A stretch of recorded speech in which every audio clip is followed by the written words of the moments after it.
जाने के साथ ही बाबा को कहा, आज कई आत्माओं का, बाबा के बच्चों का विशेष भोग है और सभी ने बहुत ही स्नेह भरी याद दी है। ऐसे कहते हुए बाबा ने एक दृश्य इमर्ज किया। बड़ा सुंदर दृश्य लग रहा था, यात्रा के रूप में। बाबा ने जो दृश्य इमर्ज किया कि दुनिया में ये चैत मास, वैशाख मास विशेष रूप से दुनिया के लोग यात्राएं निकालते हैं, झांकी के रूप में भी। तो बाबा कहने लगे कि बच्ची, बाबा तो दुनिया के दृश्य और ब्राह्मण बच्चों के भी दृश्य नज़ारे देखते हैं। तो जो बाबा यात्रा दिखा रहे थे,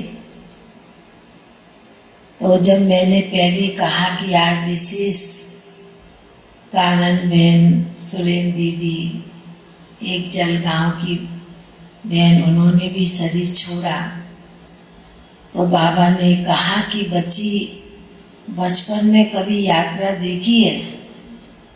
तो मैंने बाबा को कहा कि एक बार देखी है यात्रा। तो बाबा कहने लगे कि ये जो मास चला, मार्च मास भी विशेष दुनिया के हिसाब से मार्च एंड का समय था और इसमें यात्राएं भी बहुत खुशी खुशी से निकालते हैं देवी देवताओं की।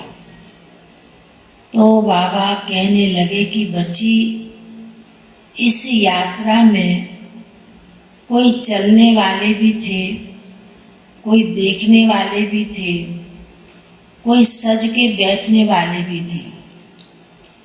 पर सजे हुए देवी देवता जो होते हैं, उनको देखने वाले भी बहुत होते हैं और कोई देखते देखते उनके साथ भी चल देते हैं, क्योंकि उनको आनंद आता है, देखने में भी आनंद आता है। तो बाबा कहने लगे कि बच्ची, जिन बच्चों की, जिन बहनों की, बच्चियों की याद लेकर पहुंची है, तो बाबा ने कहा कि देखो बच्ची, जब ब्राह्मण परिवार में भी जब एक दूसरे के प्रति इस तरह की बातें आती हैं और जो कमज़ोर होते हैं और समय के अनुसार वह भी उस यात्रा में शामिल हो जाते हैं। तो ये जो मास चला, ये दृश्य बाबा देख रहे थे कि कैसे एक दूसरे को देखते हुए, एक दूसरे का साथ देते हुए ये बच्चियां मेरे पास पहुंच गई। पर बाबा कहने लगे कि सारे दृश्य देखते हुए बाबा अपने ड्रामा के पट्टे पर खड़े हो जाते हैं। बाबा भी साक्षी हो देखते रहते हैं।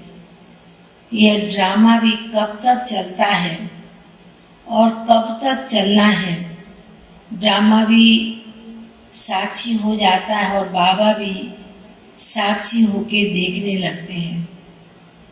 तो बाबा ने कहा कि यात्रा कहो या आप बच्चों की तपस्या कहो, जो बच्चे बाबा की याद और बाबा की सेवा में मगन मस्त रहते हैं, तो बच्चे तो अपनी तपस्या सेवा करके आगे बढ़ जाते हैं। पर बाबा अभी चारों तरफ का वायुमंडल देखते हुए बाबा कहने लगे कि जो भी आत्माएं, जो भी दुनिया के लोग भी, उन्हें भी इस समय शांति की जरूरत है। और आप बच्चे हो शांति दाता के बच्चे, शांति दूत, तो आप बच्चों का भी विशेष समय के अनुसार आप बच्चों को भी त्याग तपस्या की जरूरत है। बाबा ने कहा दुनिया में भी दिखावा बहुत है और ब्राह्मण परिवार में भी अभी समय के अनुसार दिखावा भी बहुत होता जाता है, तो त्याग पीछे छिपता जा रहा है। दादियों के समय, बाबा मम्मा के समय वो त्याग तपस्या दिखाई देती थी। उसके आगे कोई भी बात होती थी, वो बात भी छिप जाती थी, वो बात भी खत्म हो जाती थी। तो बाबा ने कहा कि बाबा विशेष रूप से अपने ब्राह्मण बच्चों को यही इशारा दे रहे कि हर एक ब्राह्मण बच्चे अपने समय के अनुसार नया पाठ बजाने के लिए बच्चे एडवांस में भी जा रहे हैं। सत्य की राजधानी भी बाबा को जल्दी जल्दी स्थापन करनी है और बाबा का कार्य भी बहुत तेजी से बढ़नी है। इसलिए सभी बाबा के ब्राह्मण बच्चे, चाहे छोटा स्थान हो चाहे बड़ा स्थान हो, हर एक ब्राह्मण बच्चों को समय को सामने रखते हुए बहुत योग तपस्या की जरूरत है, अखंड तपस्या की जरूरत है। बाबा ने कहा कि चाहे छोटा स्थान भी होता चाहे बड़ा स्थान, पर बाबा ने कहा विघ्न तो सब जगह आते हैं ना। उन विघ्नों को पार करने के लिए आप बच्चों को विशेष तपस्या करनी है। बाबा ने जैसे शुरू में अपने बच्चों को 14 साल त्याग तपस्या कराई, और उसी प्रकार बाबा भी जो फर्स्ट में हुआ हो लास्ट में भी ऐसा समय आने वाला है जो आप कुछ सोचेंगे कि ये सेवा करेंगे, पर बाबा ने कहा समय को देखते हुए, सभी बातों का ध्यान रखते हुए जो आप बच्चों का कुछ भी संकल्प होता है, पर उसके आगे तपस्या की जरूरत है। बाबा बड़े गंभीर रूप से सुना भी रहे थे और बाबा के साथ में आजू बाजू में हमारी सुरेंद्र दीदी, कानन बहन, जलगांव के उधर की पुष्पा बहन और भी कई आत्माएं थी जिनको बाबा ने बहुत प्रेम से इमर्ज किया। बाबा ने कहा कि देखो बच्ची, समय के अनुसार बाबा के बच्चे पुराने भी नई सेवा के निमित्त बन रहे हैं, और इतना फास्ट जो दुनिया के लोग भी अपने रीति से कार्य कर रहे हैं, पर बाबा के बच्चों को अपनी तपस्या में विशेष अटल होकर के रहना है। तो फिर तो बाबा के सन्मुख इतनी सुंदर भोग की थालियाँ सजी हुई थी, रखी हुई थी। बाबा ने जैसे कि तीनों त्रिमूर्ति बहनों को इमर्ज जैसे किया, और आज विशेष रोजी बहन, लक्ष्मी बहन की भी निमित्त भोग था, तो बाबा ने कई आत्माओं को बड़े प्रेम से इमर्ज किया। बाबा बड़े प्रेम से उन्हें भोग स्वीकार करा रहे थे। बाबा ने कहा कि बाबा का घर मधुबन इतना बड़ा बेहद का भंडार है, इतना बड़ा दिव्य गुणों की खान है, और जितना उस खान से जो बच्चे ले सकते हैं उतना अपने अंदर भर सकते हैं, उतना हर एक को अपने शक्ति के अनुसार भरपूर करना है। रखना है।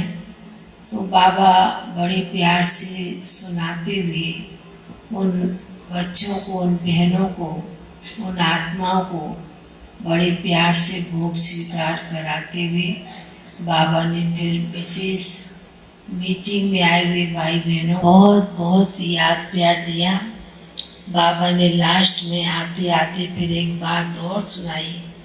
बाबा ने कहा कि गर्मी का चलने वाला ही है। इस स्थान पर चाहे छोटा हो चाहे बड़ा हो, हर एक तपस्या करें।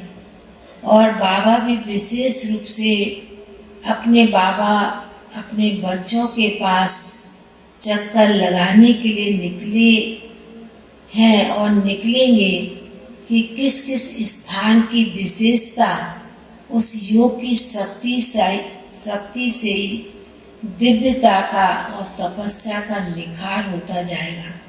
यह देखने के लिए बाबा जरूर चक्कर लगाएंगे। काश तो बाबा का ऐसा ही अनुभव हो रहा था।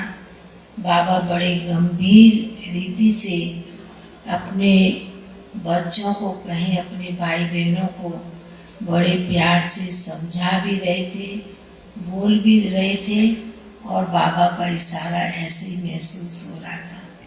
फिर तो बाबा ने सभी को बहुत बहुत स्नेह भरी याद प्यार दी। बाबा का याद प्यार लेते हुए नीचे पहुँच गए।